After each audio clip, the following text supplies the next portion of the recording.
sometimes the most powerful lessons come from the most unexpected places. In a world where rank and appearance often dictate respect, one man's quiet dignity would challenge everything a young officer thought he knew about honor, service, and true leadership. What happens when decades of military tradition collide with one person's arrogance? What secrets can a simple janitor's uniform hide? And why would battle-hardened Marines show the deepest respect to someone others barely noticed? This is the true story of Lieutenant Colonel Samuel Sam Harrison, a man whose greatest battle wasn't fought on foreign soil, but in the hallways of his own military base. It's a story about pride, prejudice, and the profound impact one person can have when they choose humility over recognition. Sometimes heroes don't wear medals. Sometimes they carry mops. Lieutenant Marcus Rodriguez adjusted his crisp uniform one final time before stepping out of his car. The morning sun cast long shadows across Camp Pendleton, and the familiar sounds of military life filled the air. Drill instructors barked orders in the distance, boots marched in perfect rhythm, and the American flag snapped proudly in the California breeze. After 18 months overseas, Marcus was finally back on American soil, ready to begin his new assignment as the base's personnel administration officer.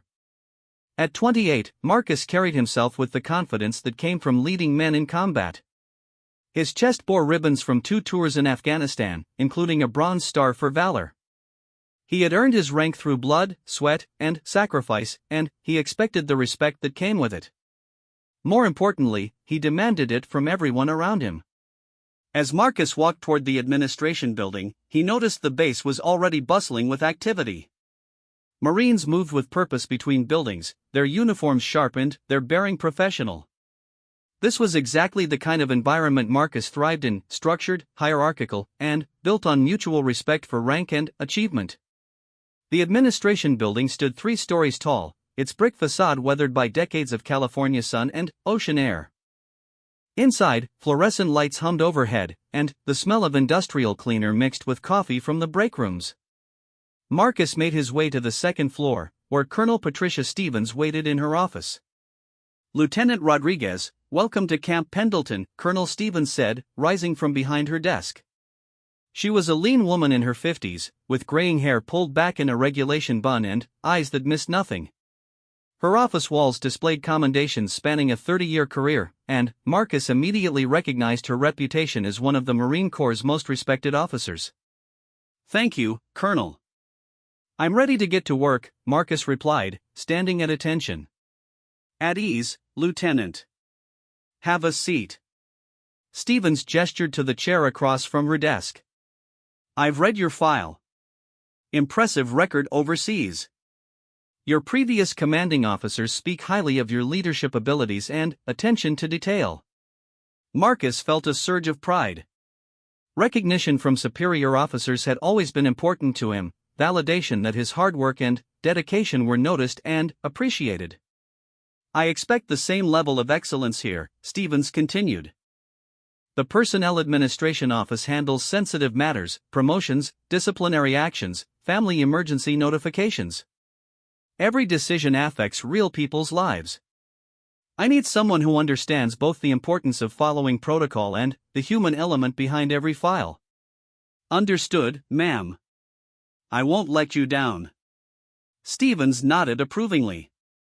"I believe that.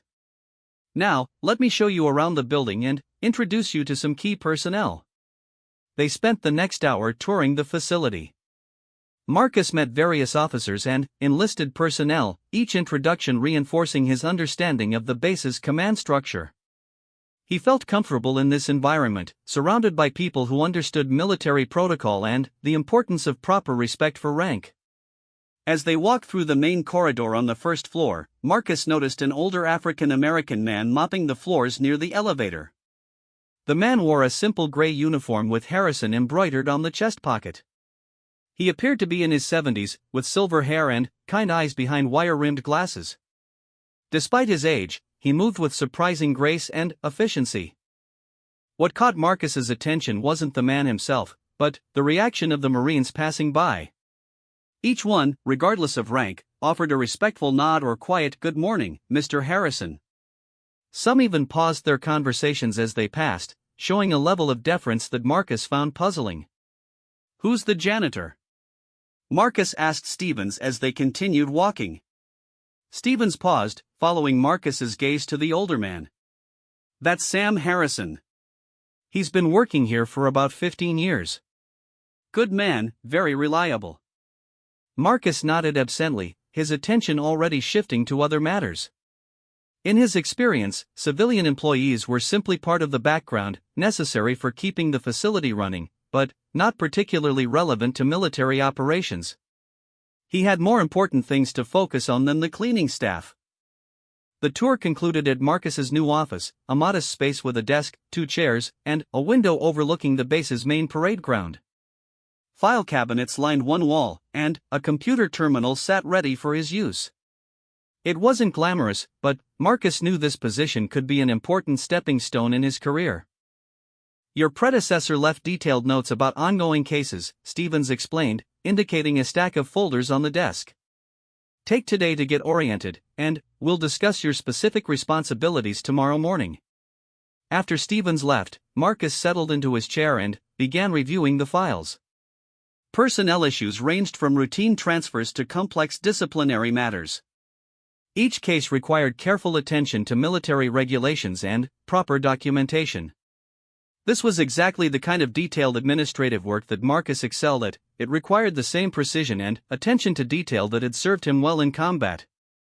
As the morning progressed, Marcus found himself interrupted periodically by Marines stopping by to introduce themselves and offer assistance.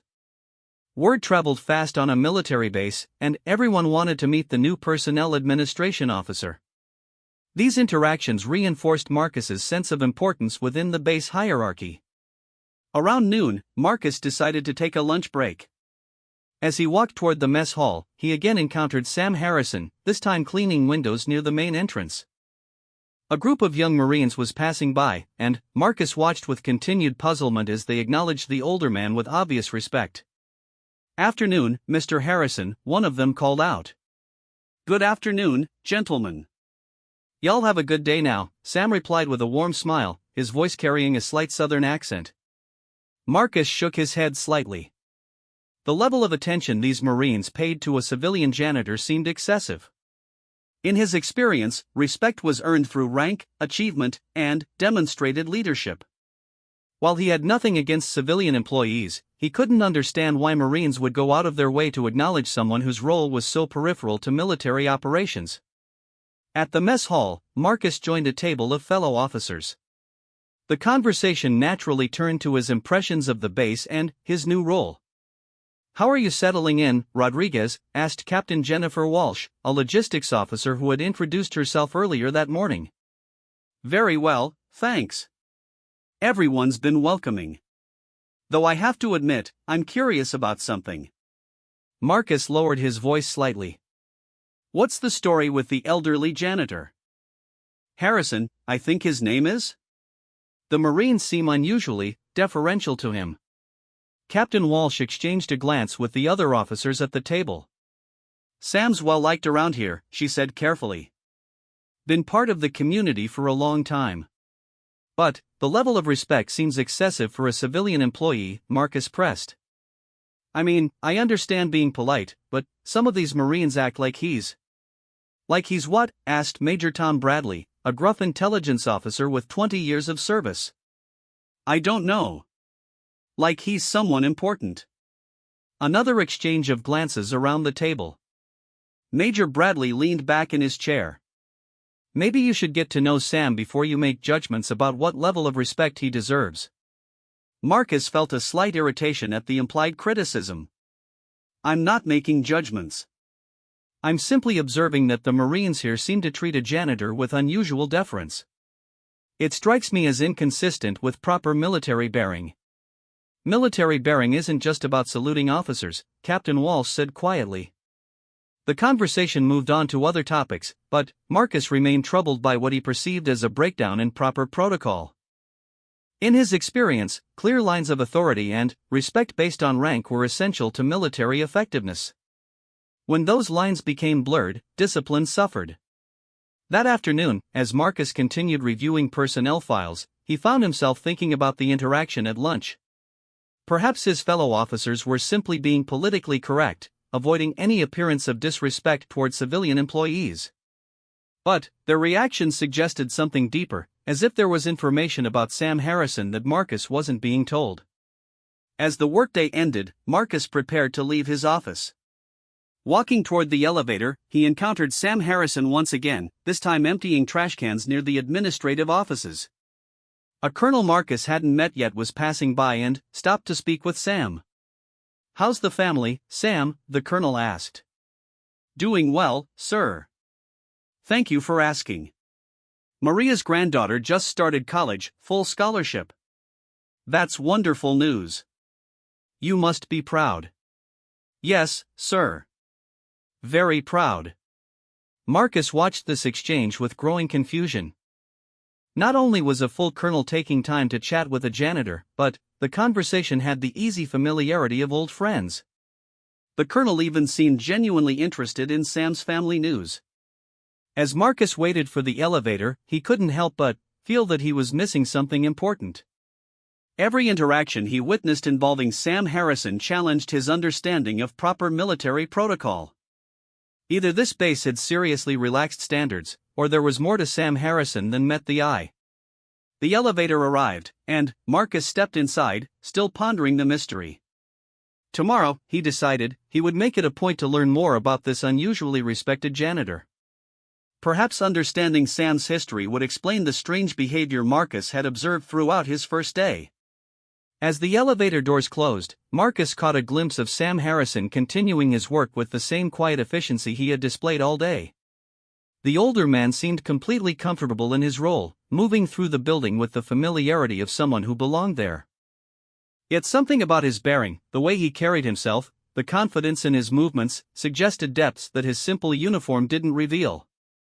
Marcus's first day at Camp Pendleton had raised more questions than it had answered. But one thing was certain: he would get to the bottom of the mystery surrounding Sam Harrison, even if it meant challenging what appeared to be an inexplicable breakdown in military protocol. Marcus arrived at the office early the next morning, determined to establish proper protocols and understand the unusual dynamics he had observed. The base was quieter in the early hours, with only essential personnel and the cleaning crew moving through the hallways. As he walked past the main lobby, he saw Sam Harrison polishing the brass plaques that honored distinguished Marines from the base's history. The sight reinforced Marcus's growing conviction that something needed to be addressed. While he had nothing personal against Sam Harrison, the breakdown in military protocol bothered him deeply. Marines were trained to respect the chain of command and maintain proper bearing at all times.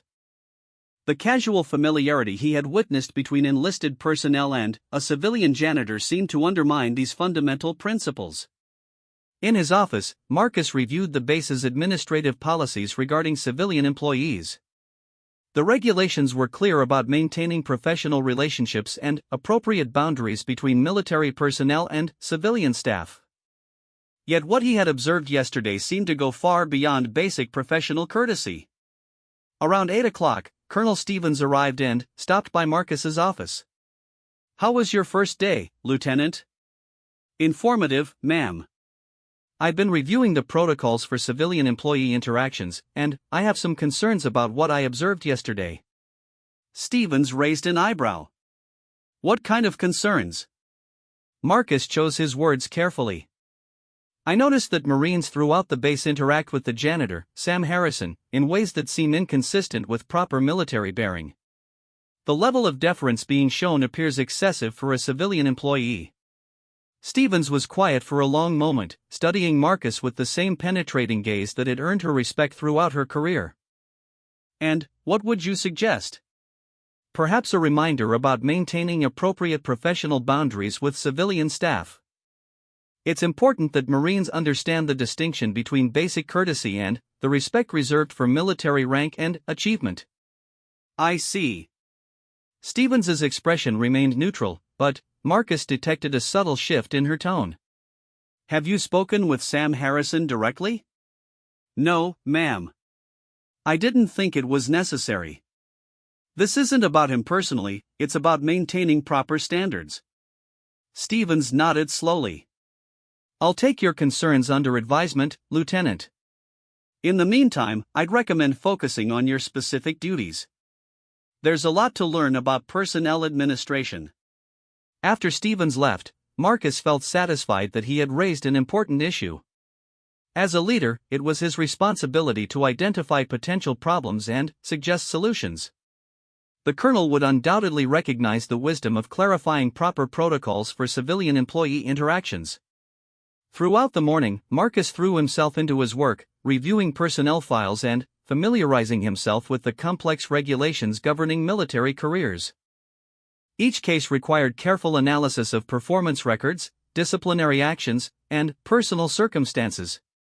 It was demanding work, but Marcus found it intellectually satisfying. Around 10:30, he decided to take a break and walked to the break room for coffee. As he approached the small kitchen area, he heard voices inside, several Marines engaged in animated conversation.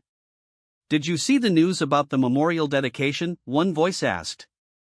"Yeah, about time they recognized those guys. My grandfather served with some of them in Vietnam. Sam was telling me about it yesterday. He said 3 of his old squad mates are finally getting their due." Marcus paused outside the door, curious about the conversation. Memorial dedications were important events that honored Marines who had made significant sacrifices for their country. "It's amazing that Sam stays so connected to all that history," another voice continued. "Guy must know half the Vietnam veterans in Southern California." "Well, that's what happens when you serve with distinction. People remember." Marcus entered the break room, and the conversation immediately stopped. The 3 Marines, 2 sergeants and a corporal, straightened slightly when they saw his officers' bars. "Good morning, sir," they said almost in unison. "Good morning, Marines. Don't let me interrupt your conversation. Something about a memorial dedication?" The sergeants exchanged glances. "Yes, sir. There's going to be a ceremony next month honoring some Vietnam veterans. Long overdue recognition. That sounds important. Are any base personnel involved in the planning?" "I believe Colonel Stevens is coordinating the base's participation, sir." Marcus nodded and poured his coffee, but something about the Marines' demeanor puzzled him. They had seemed uncomfortable when he joined the conversation, as if they were discussing something they preferred officers not to overhear.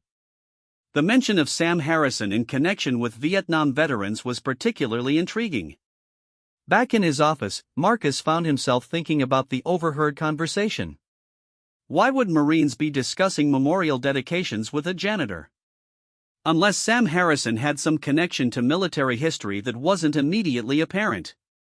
Perhaps he was a veteran himself. That would explain some of the respect he received, though it still wouldn't justify the excessive deference Marcus had observed.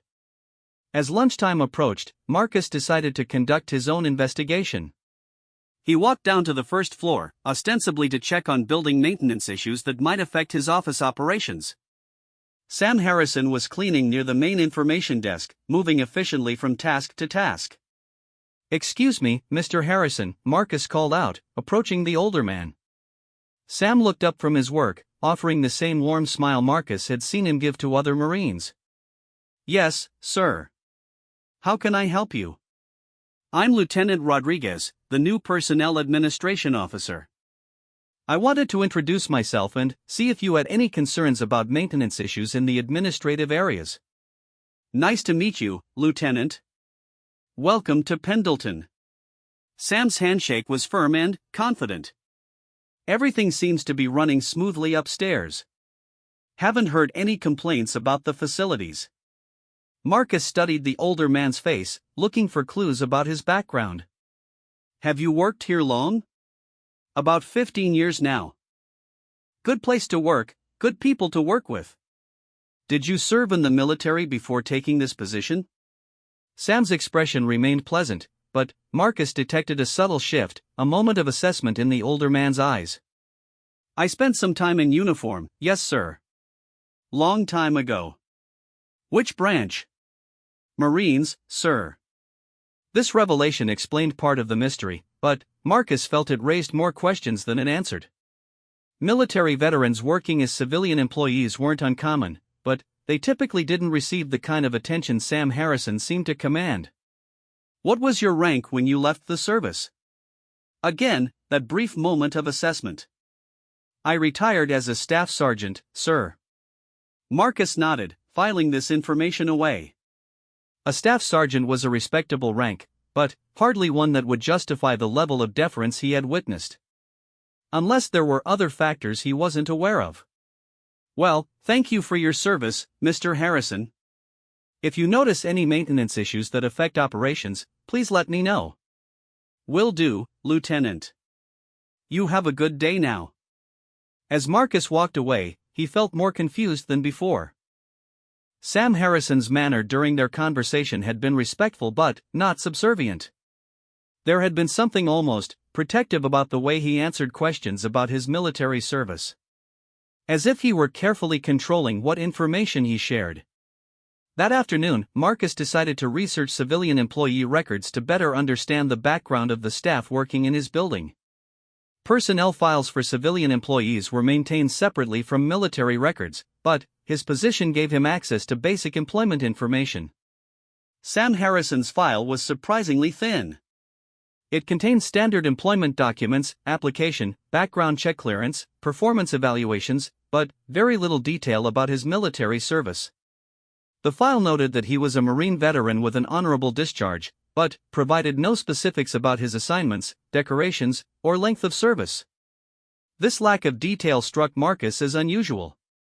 Most veteran employees' files contain more comprehensive military service information, especially when their veteran status was relevant to their current position or security clearance. Sam's file read more like someone who preferred to keep his military background private. Marcus's investigation was interrupted by a knock on his door. Come in. Major Bradley, the intelligence officer he had met at lunch the previous day, entered the office. Afternoon, Rodriguez. How's the orientation going? Very well, Major. Learning the ropes of personnel administration. Bradley settled into one of the chairs across from Marcus's desk. Good, good. Listen, I heard through the grapevine that you had some concerns about protocol issues. Thought I might offer some perspective. Marcus felt a surge of irritation. Word traveled fast on a military base, apparently faster than he had anticipated. I simply raised some observations about maintaining proper military bearing with Colonel Stevens. Right. And those observations involved Sam Harrison. It wasn't a question. Marcus realized that his conversation with Stevens had been discussed with other senior officers, probably as part of their regular communication about base operations. Major, I have nothing against Mr. Harrison personally. I'm concerned about maintaining consistent standards for how Marines interact with civilian employees. Bradley leaned forward slightly. Let me ask you something, Rodriguez. In your combat experience, did you ever encounter situations where the full story wasn't immediately apparent? Where your initial assessment turned out to be incomplete? Of course. That's why we gather intelligence before making tactical decisions. Exactly. So before you recommend changes to how Marines treat Sam Harrison, maybe you should gather more intelligence about who Sam Harrison really is. The suggestion carried an undertone that Marcus found both intriguing and irritating. Are you suggesting there's information about Mr. Harrison that I'm not being told? I'm suggesting that 15 years of respect from Marines of all ranks doesn't happen by accident. Men don't earn that kind of regard just for pushing a mop, no matter how well they do it. Bradley stood to leave, then paused at the door. You know, Rodriguez, sometimes the most important intelligence comes from sources you might not expect. Might be worth keeping an open mind. After Bradley left, Marcus sat alone in his office, more frustrated than before. The conversation had been cryptic and unhelpful, filled with vague suggestions rather than concrete information. If Sam Harrison's background was somehow significant to his current role, why wasn't that information readily available? Why the secrecy and evasiveness? As the afternoon wore on, Marcus found himself watching the interactions between Marines and Sam Harrison more carefully. Each exchange reinforced his observation that the older man commanded an unusual level of respect. Marines who barely acknowledged other civilian employees would go out of their way to speak with Sam. Officers who were normally focused and businesslike would pause their conversations to exchange pleasantries with him. The pattern was consistent and unmistakable, but its source remained frustratingly unclear.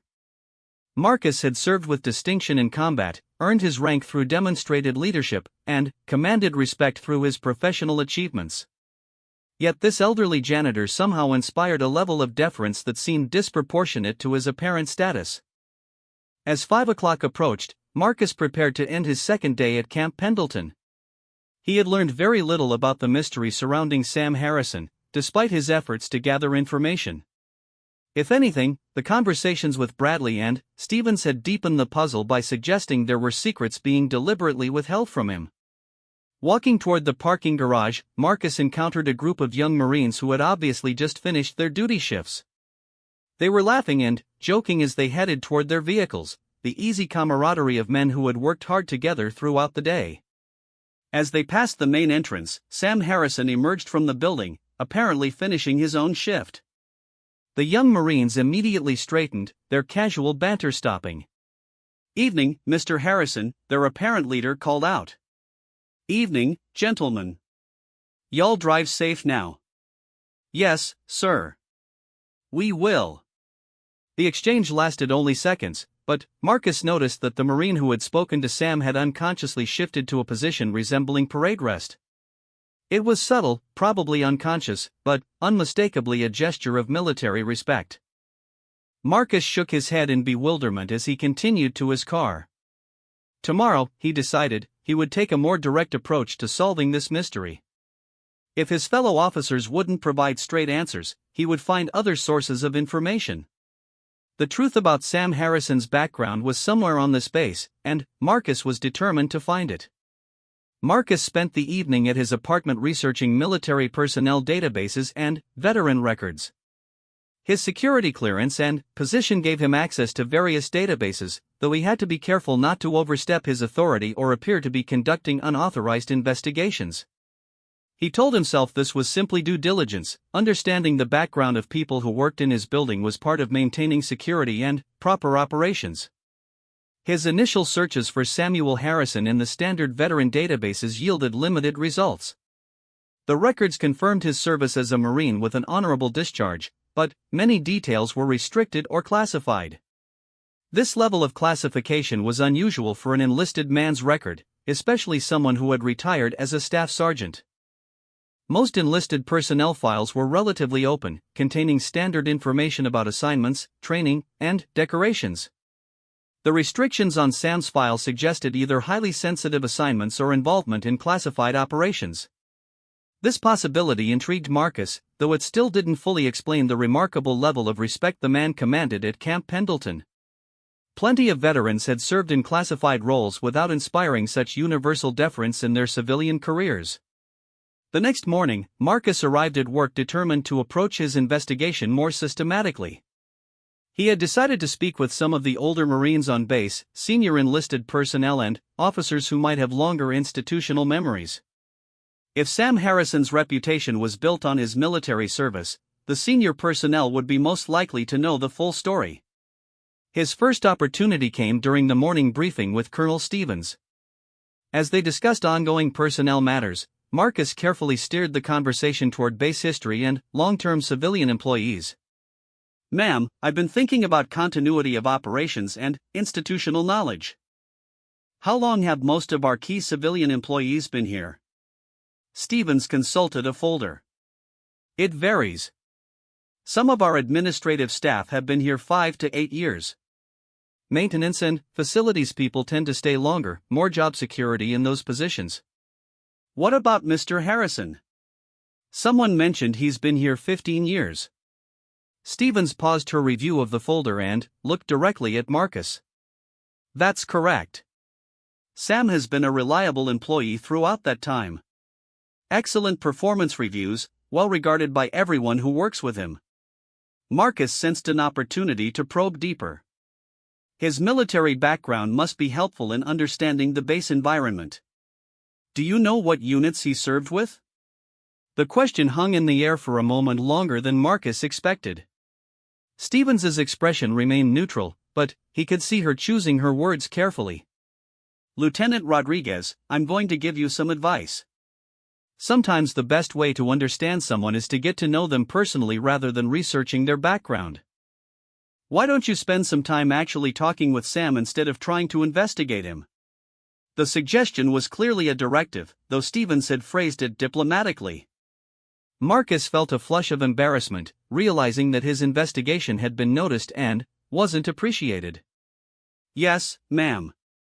I was simply trying to understand the dynamics I've observed.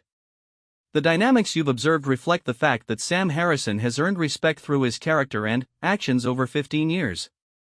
That's usually how respect works in the Marine Corps.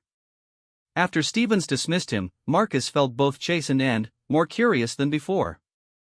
The colonel's response suggested that his investigation was inappropriate, but it also confirmed that there was something significant about Sam's background that justified the respect he received.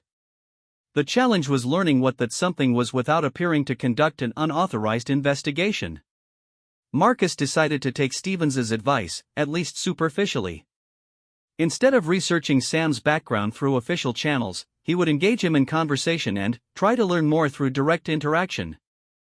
This approach would satisfy Stevens's directive while potentially revealing the information Marcus sought. His opportunity came that afternoon when he encountered Sam cleaning the windows in the administrative wing. The corridor was empty, providing a chance for a private conversation. Afternoon, Mr. Harrison. How are you today? Sam looked up from his work with the same pleasant smile Marcus had come to expect. Afternoon, Lieutenant. Doing well, thank you. How are you settling into your new position? Very well. Learning a lot about personnel administration. It's more complex than I initially expected. Most important work is more complex than it first appears, Sam replied, returning to his window cleaning. People's careers and families depend on getting those details right. Marcus was struck by the insight in that comment. It suggested a deeper understanding of military personnel issues than he would expect from a janitor. You're absolutely right. Did your military experience help you understand these issues? Sam paused his cleaning again, and Marcus caught that same moment of assessment he had noticed before. Military service teaches you that every decision affects real people. Whether you're a private or a general, the choices you make impact the Marines around you. That's a mature perspective. You must have had good leadership during your time in service. I was fortunate to serve with exceptional Marines, Sam said carefully. Leadership can come from many places, sometimes from where you least expect it. Marcus felt like he was having two conversations simultaneously, the surface discussion about military service, and a deeper exchange about leadership and respect that Sam seemed to be conducting through subtext and implication. What was your most memorable assignment? This question clearly crossed a line. Sam stopped cleaning entirely and turned to face Marcus directly. For the first time, Marcus saw something harder in the older man's eyes, not hostility, but a firm boundary being established. Lieutenant, I appreciate your interest, but some experiences are better left in the past. I'm just a janitor now, and that suits me fine. The conversation was clearly over, but Marcus had learned something important. Sam Harrison was not just being modest or evasive, he was actively protecting information about his military service. This level of secrecy suggested that his background was far more significant than his current position would indicate. As Marcus walked back to his office, he found himself more puzzled than before. Every interaction with Sam Harrison revealed layers of complexity that contradicted his apparent role as a simple civilian employee. The man carried himself with quiet dignity, spoke with wisdom born of experience, and clearly commanded respect from Marines of all ranks. Yet he seemed determined to downplay his background and maintain his current position. That evening, Marcus decided to try a different approach. Instead of investigating Sam directly, he would research the history of Camp Pendleton itself, looking for significant events or personnel that might explain the unusual dynamics he had observed. If Sam had somehow been involved in important base history, that information might be available through different channels. His research revealed that Camp Pendleton had been home to numerous distinguished units and had played significant roles in training Marines for various conflicts. The base had particular significance during the Vietnam War, serving as a major training center and staging area. Many distinguished Marines had served at Pendleton during that period, including several Medal of Honor recipients and other decorated veterans. As Marcus read through historical accounts of the base during the Vietnam era, he began to see patterns that might explain Sam's respected status. Veterans of that conflict often shared bonds that transcended normal military hierarchy. Men who had served together in combat frequently maintained lifelong connections based on shared hardship and mutual dependence for survival. If Sam had served at Camp Pendleton during the Vietnam War and later returned as a civilian employee, it was possible that some of the Marines who knew him from his active duty days had remained at the base or returned in senior positions. This could explain why older officers and senior enlisted personnel showed him such marked respect. But this theory still didn't fully account for the deference shown by young Marines who would have been born decades after the Vietnam War ended. Unless Sam's reputation had been passed down through generations of Marines serving at the base, creating a tradition of respect that newer personnel adopted without necessarily understanding its origins. The next morning brought an unexpected opportunity to test this theory. Marcus arrived at work to find unusual activity in the main lobby. A small group of elderly men in military dress uniforms were gathered near the information desk, apparently waiting for an escort. Their ribbons and decorations immediately identified them as Vietnam veterans, and their bearing suggested they had held significant rank during their service. As Marcus watched from the second-floor balcony, Sam Harrison approached the group. The reaction was immediate and unmistakable. These distinguished veterans straightened with obvious respect and pleasure at seeing him. "Sam! Damn good to see you," one of them called out, extending his hand. "Colonel Patterson, sir. Honored to see you again." Sam's response was formal but warm. "Cut that sir nonsense, Sam. We've been through that conversation before." Marcus leaned forward, straining to hear more of the exchange.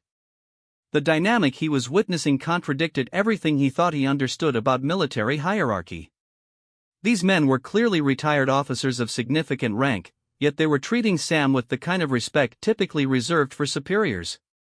Colonel Stevens appeared in the lobby to greet the visiting veterans, and Marcus watched as she included Sam naturally in the conversation. Whatever the purpose of this visit, Sam was clearly considered an integral part of it rather than simply a civilian employee who happened to be present.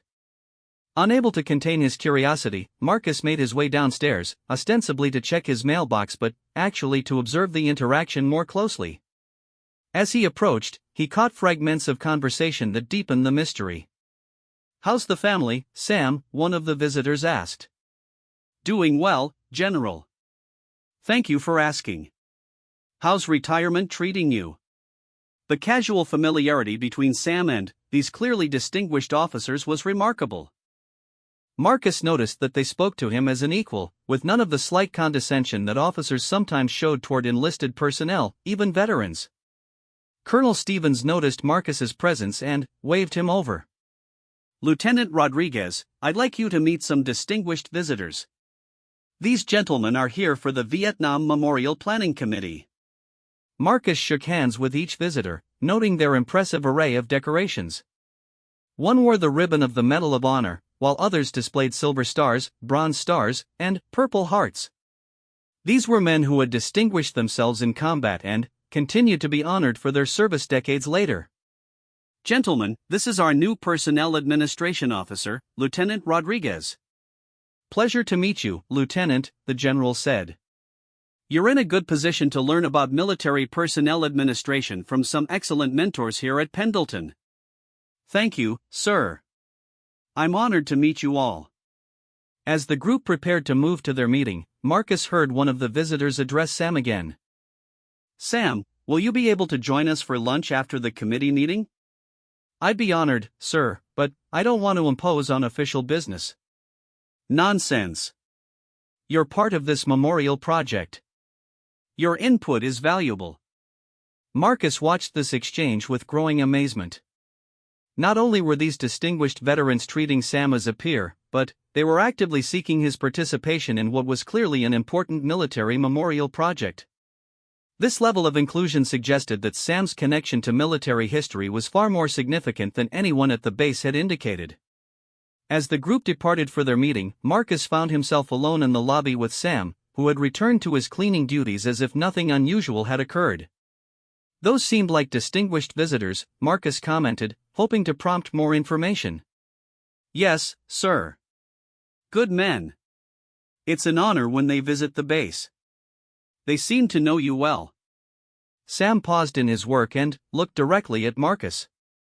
"Lieutenant, we've had several conversations now, and I get the impression you're trying to piece together something about my background.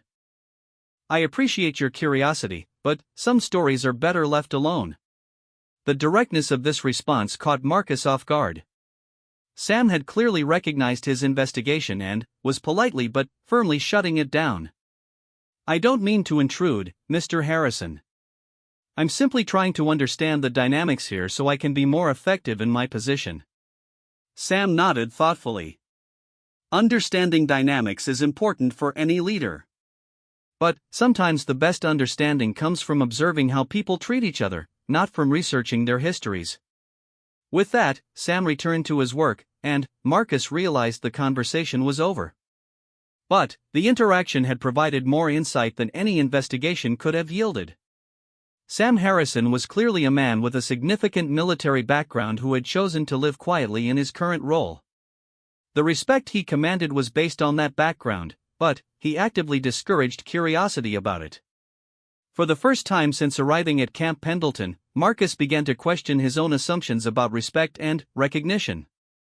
Perhaps the unusual dynamics he had observed weren't a breakdown in military protocol, but rather an expression of deeper principles that he didn't yet understand. The encounter with the visiting veterans had left Marcus deeply unsettled. That evening, he found himself questioning not just the mystery of Sam Harrison, but his own understanding of respect and military values. The image of distinguished officers treating a janitor as their peer challenged everything Marcus thought he knew about military hierarchy and earned recognition. Unable to let the matter rest, Marcus decided to take one final approach to solving the puzzle. If official channels wouldn't provide answers, perhaps unofficial sources would. He knew that senior enlisted personnel often possessed institutional knowledge that never appeared in official records. The base's command sergeant major might be willing to provide context that officers had been reluctant to share. The next morning, Marcus arranged to meet with Command Sergeant Major Torres, a 30-year veteran who had served at Camp Pendleton for over a decade. Torres was known for his direct manner and encyclopedic knowledge of Marine Corps history and traditions. "Sergeant Major, I wanted to discuss some observations about base operations and get your perspective on maintaining proper protocols with civilian employees." Torres leaned back in his chair, his weathered face showing mild amusement. "Let me guess, Lieutenant. You're confused about why every Marine on this base treats Sam Harrison like he's somebody special." Marcus felt a moment of embarrassment at being so transparent, but pressed ahead. "Yes, Sergeant Major. The level of deference seems inconsistent with proper military bearing toward civilian staff." Torres studied Marcus for a long moment before responding. "Son, sometimes proper military bearing means showing respect where respect is due, regardless of what uniform someone's wearing today.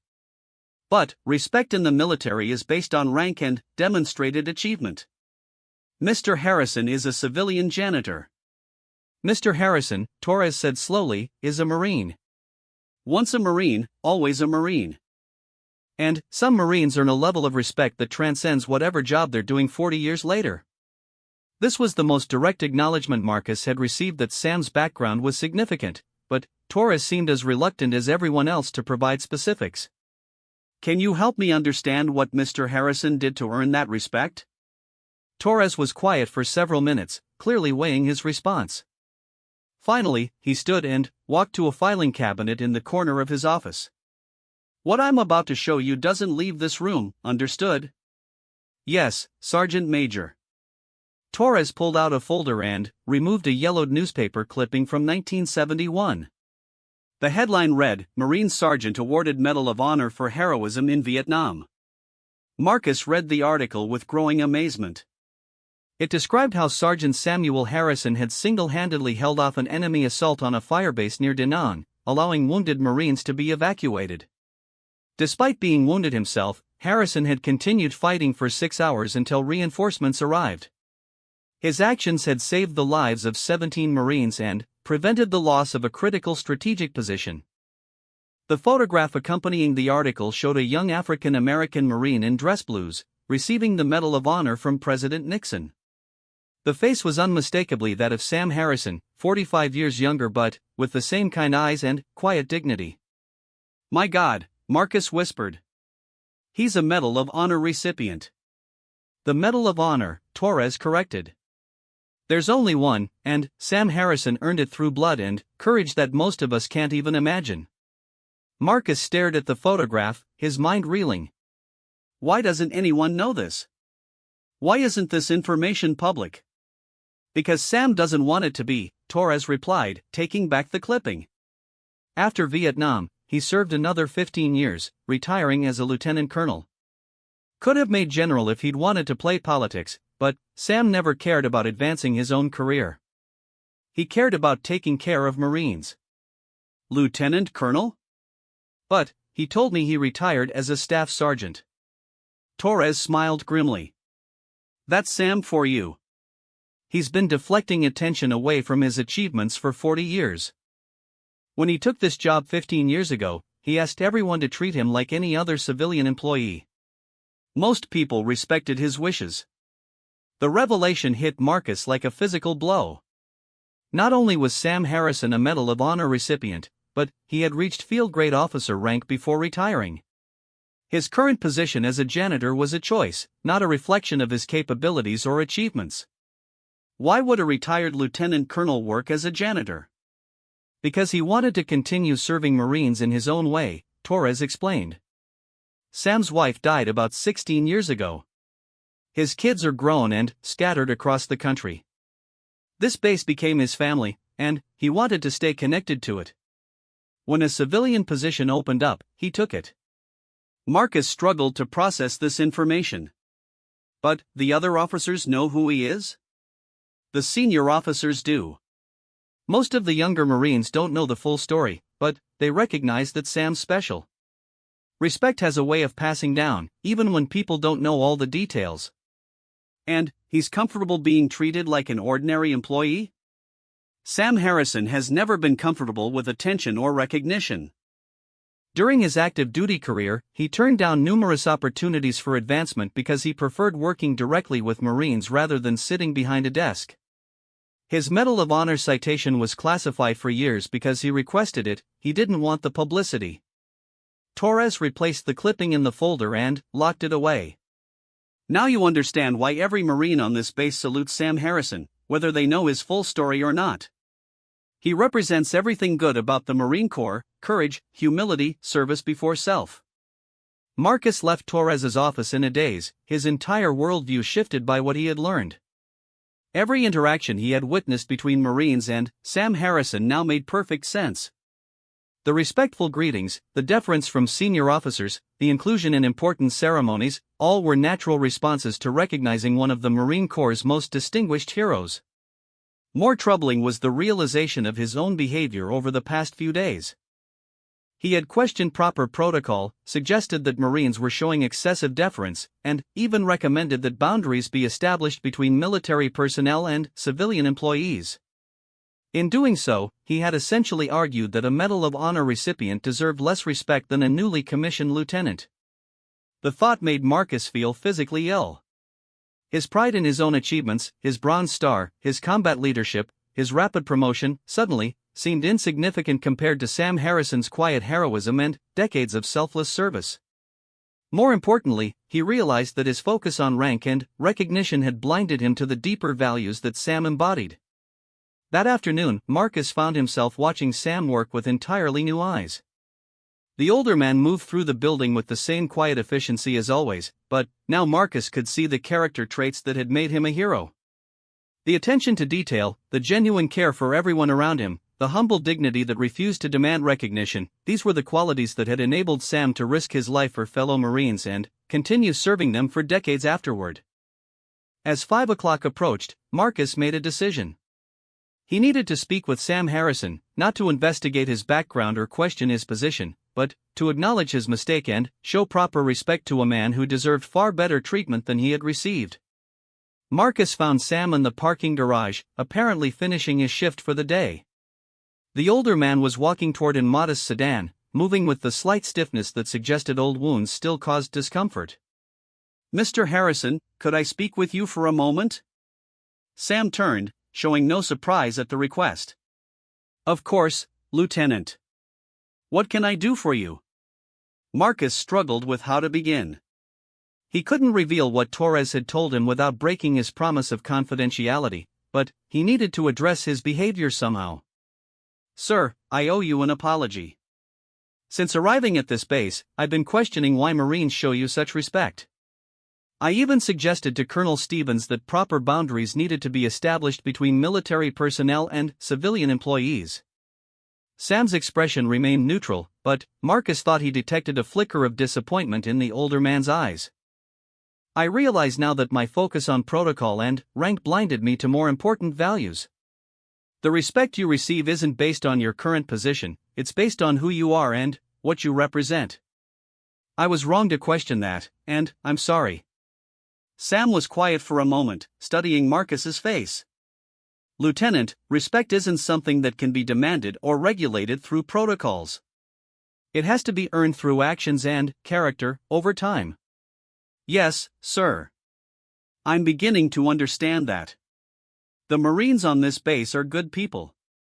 They recognize integrity and service when they see it, regardless of what uniform someone is wearing. That's a strength, not a weakness." Marcus nodded, feeling the weight of the lesson. "Thank you for your patience with me, sir. I hope I can learn to serve with the same humility you've shown." Sam extended his hand, and Marcus shook it with genuine respect for the first time since arriving at Camp Pendleton. "We all have things to learn, Lieutenant. The key is staying open to those lessons." As Sam drove away, Marcus remained in the parking garage, reflecting on the events of the past few days. He had arrived at Camp Pendleton confident in his understanding of military values and leadership. He was leaving with the humbling realization that true leadership often appeared in forms he hadn't expected to recognize. The next morning, Marcus arrived at work with a fundamentally different perspective. Instead of focusing on protocol and hierarchy, he found himself observing the human interactions that made the base function. The genuine care that Marines showed for each other, the way senior personnel mentored younger troops, the quiet dignity with which everyone from generals to privates approached their duties. And, throughout it all, Sam Harrison continued his work with the same humble dedication that had characterized his entire career. He cleaned floors and windows, emptied trash cans, and maintained the building that housed hundreds of Marines' careers and dreams. But, more importantly, he served as a living reminder of the values that made the Marine Corps special: courage, honor, and commitment that transcended rank, recognition, or reward. Marcus realized that Sam Harrison's greatest achievement wasn't earning the Medal of Honor, though that was remarkable enough. His greatest achievement was continuing to serve with humility and grace for decades after his moment of heroism, inspiring respect through character rather than demanding it through position. In a culture that often celebrated individual achievement and recognition, Sam Harrison had chosen a different path. He had earned the nation's highest military decoration and, then, spent the rest of his life proving that true heroism lay not in seeking glory, but in serving others with quiet dedication. For Marcus, this lesson would prove transformational. His encounter with Sam Harrison had taught him that respect based solely on rank was hollow compared to respect earned through character and service. It was a lesson that would shape his leadership for the rest of his military career. 6 months had passed since Marcus Rodriguez's first day at Camp Pendleton, and the transformation in his leadership approach was evident to everyone who worked with him. Gone was the rigid focus on protocol and rank that had initially characterized his interactions. In its place was a deeper understanding of what it meant to serve Marines and respect the values that made the Corps exceptional. The change hadn't gone unnoticed. Colonel Stevens had commended Marcus's growth during his quarterly evaluation, noting his improved ability to work with personnel from all backgrounds and his increased sensitivity to the human elements of military service. More importantly, the Marines under his supervision had responded positively to his evolved leadership style. Marcus's relationship with Sam Harrison had also evolved significantly. What had begun as confusion and misguided attempts at protocol enforcement had developed into genuine respect and an unexpected mentorship. Though their interactions remained professional, Sam never presumed upon their relationship or revealed the full extent of his background. Marcus had learned to appreciate the wisdom that came from decades of military service and sacrifice. The opportunity to demonstrate this growth came during the Vietnam Memorial Dedication Ceremony that had been planned throughout the spring. The event would honor Marines who had served with distinction during that conflict, including several Medal of Honor recipients who would be recognized for their continued service to veterans and their communities. Marcus had been assigned to coordinate the personnel aspects of the ceremony, ensuring that active duty Marines participating in the honor guard and ceremonial functions were properly prepared. It was a significant responsibility that required attention to both military protocol and the emotional significance of the event for the veterans being honored. As the ceremony date approached, Marcus noticed increased activity around Sam Harrison's participation in the planning process. The older man attended coordination meetings with the visiting veterans and base leadership, contributing insights that suggested intimate familiarity with military ceremonies and their proper conduct. Though Sam maintained his modest demeanor, his recommendations carried weight with both the visitors and base personnel. 3 days before the ceremony, Marcus was working late in his office when he heard voices in the corridor outside. Through his open door, he could see Sam Harrison speaking with 2 of the visiting Medal of Honor recipients who had arrived early for final preparations. "Sam, we need to discuss your role in tomorrow's ceremony," one of them said. "I appreciate the invitation, gentlemen, but my role should be behind the scenes. This ceremony is about honoring our fallen brothers and recognizing ongoing service to veterans. I'm just here to help make sure everything runs smoothly." "That's exactly why you need to be part of the formal program," the second veteran replied. "Your work with veteran outreach programs over the past 15 years has been extraordinary. You've helped hundreds of Marines transition to civilian life, connected families with benefits and services, and maintained contact with veterans across the country. That deserves recognition." Marcus listened with growing amazement as the conversation revealed another dimension of Sam's post-retirement service. Apparently, his position at Camp Pendleton had been just one aspect of a broader commitment to helping fellow veterans navigate the challenges of military transition and civilian life. "The memorial isn't just about what we did in Vietnam," the first veteran continued. "It's about continuing to serve the Marine family. You've embodied that principle for decades. Your name belongs on that memorial wall alongside the rest of us." "I'm honored by your words," Sam replied quietly, "but that's not necessary. The recognition should go to Marines who made the ultimate sacrifice, and to those who've continued serving in public roles. My contribution has been private and personal." "Which is exactly why it needs to be acknowledged," the second veteran said firmly. "Sam, you've spent 45 years deflecting recognition and avoiding attention. But sometimes acceptance of honor isn't about personal preference, it's about setting an example for younger Marines." Marcus realized this was a private conversation he shouldn't be overhearing, but the implications were too significant to ignore. The visiting veterans were essentially arguing that Sam Harrison should be formally recognized during the memorial ceremony, presumably for both his Medal of Honor service and his decades of veteran advocacy work. The next morning brought news that would reshape Marcus's understanding of the ceremony's significance. Colonel Stevens called him into her office and explained that there had been a last-minute addition to the program. "Lieutenant Rodriguez, I need you to coordinate a special recognition segment during tomorrow's ceremony. We're going to formally acknowledge Sam Harrison's contributions to veteran services and his continued exemplary service to the Marine Corps community." Marcus felt a surge of anxiety. "Ma'am, does Mr. Harrison know about this?" "From what I've observed, he's very private about recognition." Stevens smiled slightly. "Sam has been persuaded to accept this recognition. The visiting Medal of Honor recipients made it clear that his participation isn't optional. They've essentially ordered him to stand and be recognized.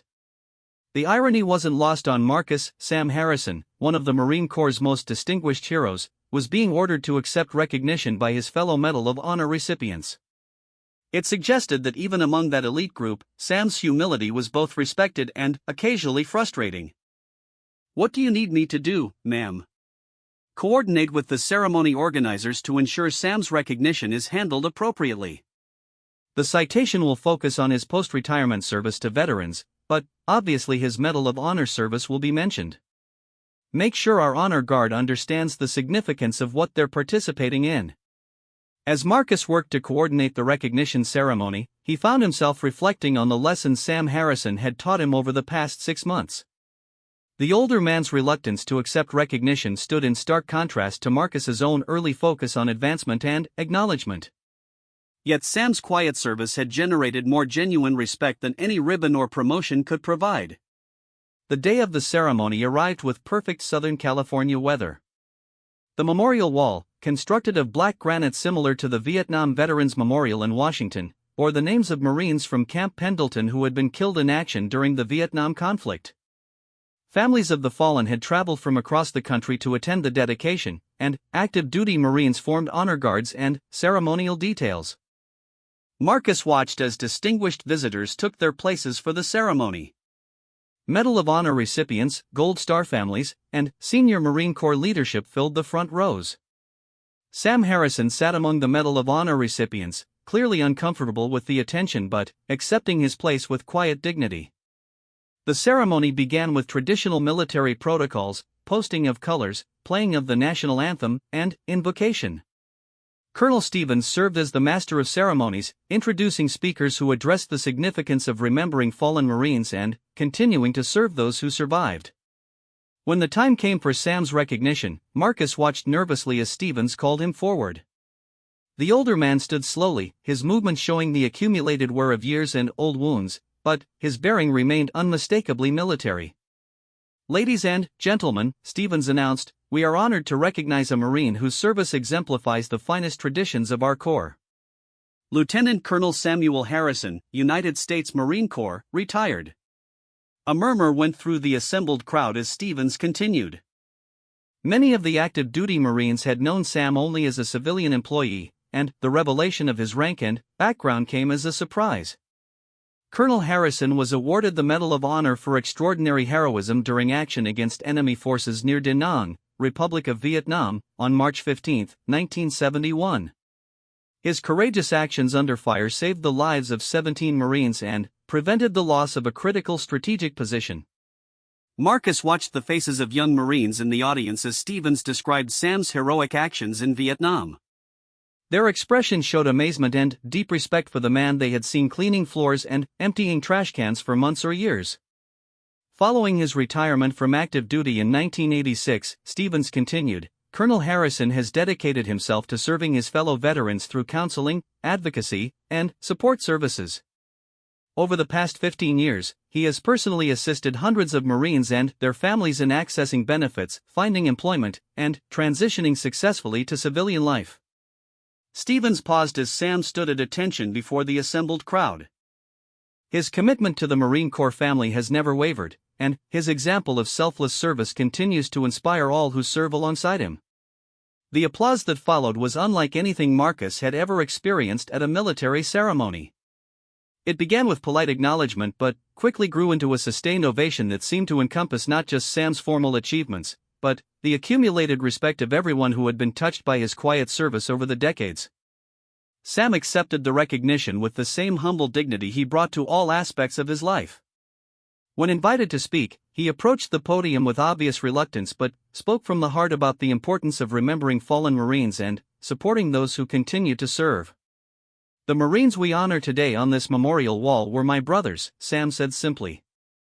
"They gave their lives so that others could come home.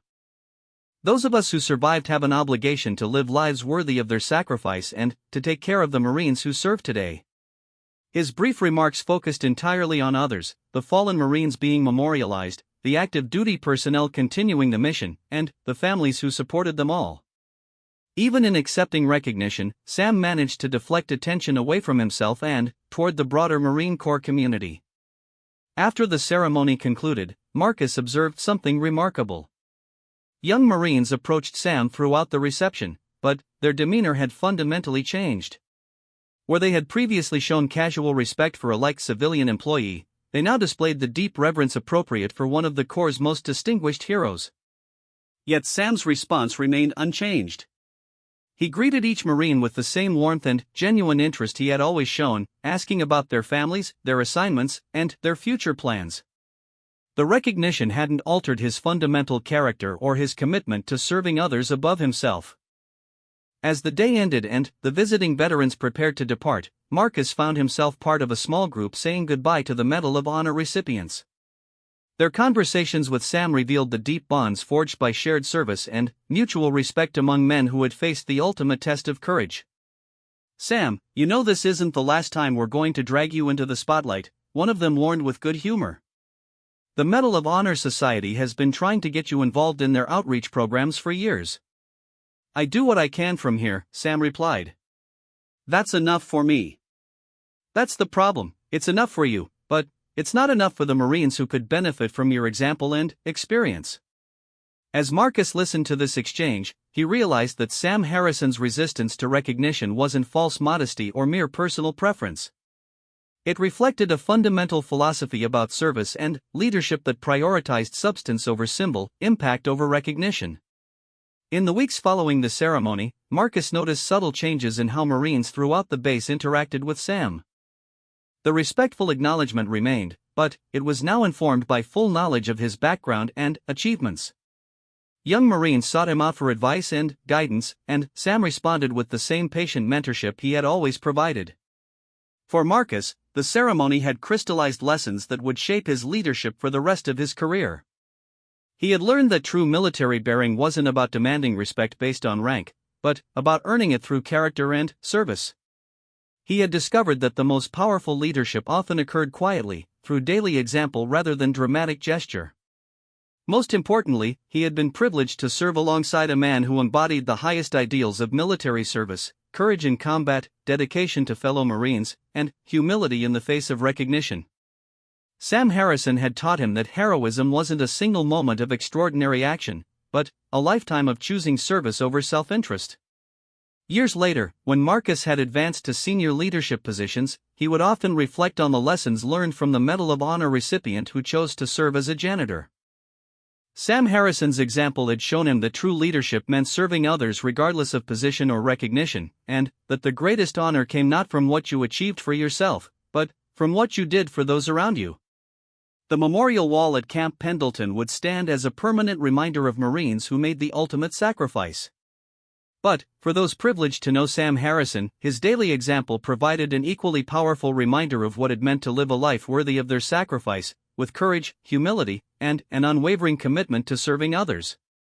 In the end, every Marine had indeed saluted the janitor, not because they were required to by protocol, but because Sam Harrison had earned their respect through a lifetime of embodying the values that made the Marine Corps exceptional. His story would be passed down through generations of Marines, a living reminder that true heroism often wears the humblest uniform and serves with the quietest dignity.